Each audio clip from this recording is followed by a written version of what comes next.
So, hi guys, panyaga. So, yung aking ulam is here. So, ano siya? Steered tokwa. So, later ko papakita sa inyo kung paano ko ito niluto. So, sarap niya guys. So, halagang 30 pesos lang to. Kasi yung tokwa, 6 pesos. Then yung egg, ngayon, diba 10 na. Then yung kamatis ngayon, so 2 pieces, 10 pesos na din.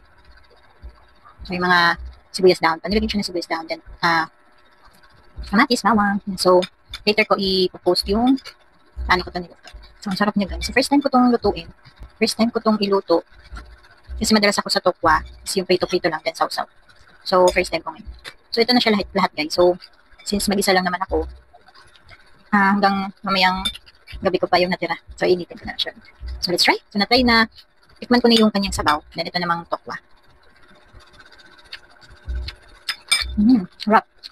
Yung nagbe-blend yung kamatis, kaya medyo masarap pag madami talaga kamatis. Kasi nagbe-blend siya sa sabaw and then dun sa loob ng tokwa. So, masarap siya guys. Walang halong ano. Walang halong joke. Masarap talaga siya. So, let's try kung merong kanin. So, I'm sure ulitin ko ito na pagluto.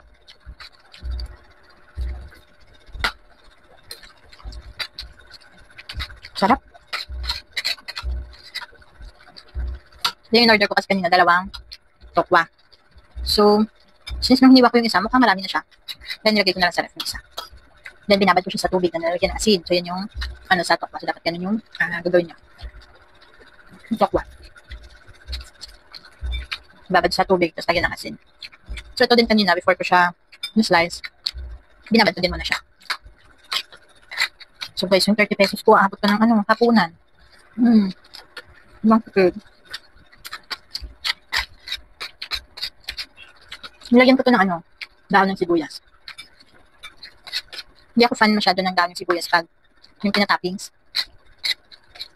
Gusto ko yung mas okay siya na ginigisa. Ginigisa ko muna yan. Later, ipakita ko sa inyo yung paano ko ito niluto.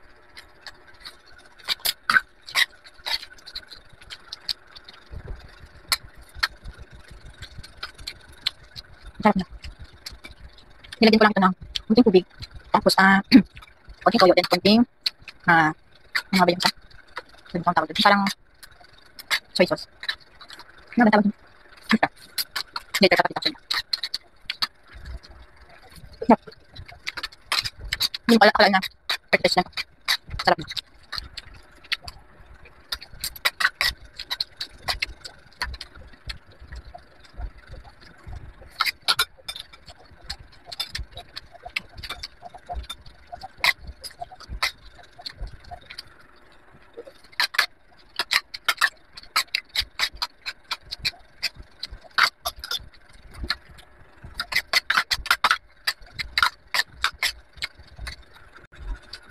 Feeling ko magustuhan din ito ng anak ko pag nilutuan ko siya ng ganito.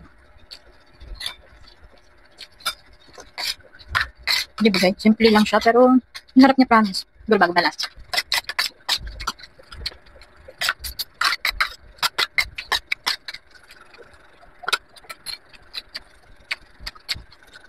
Guys, magkala ko pa na. Later.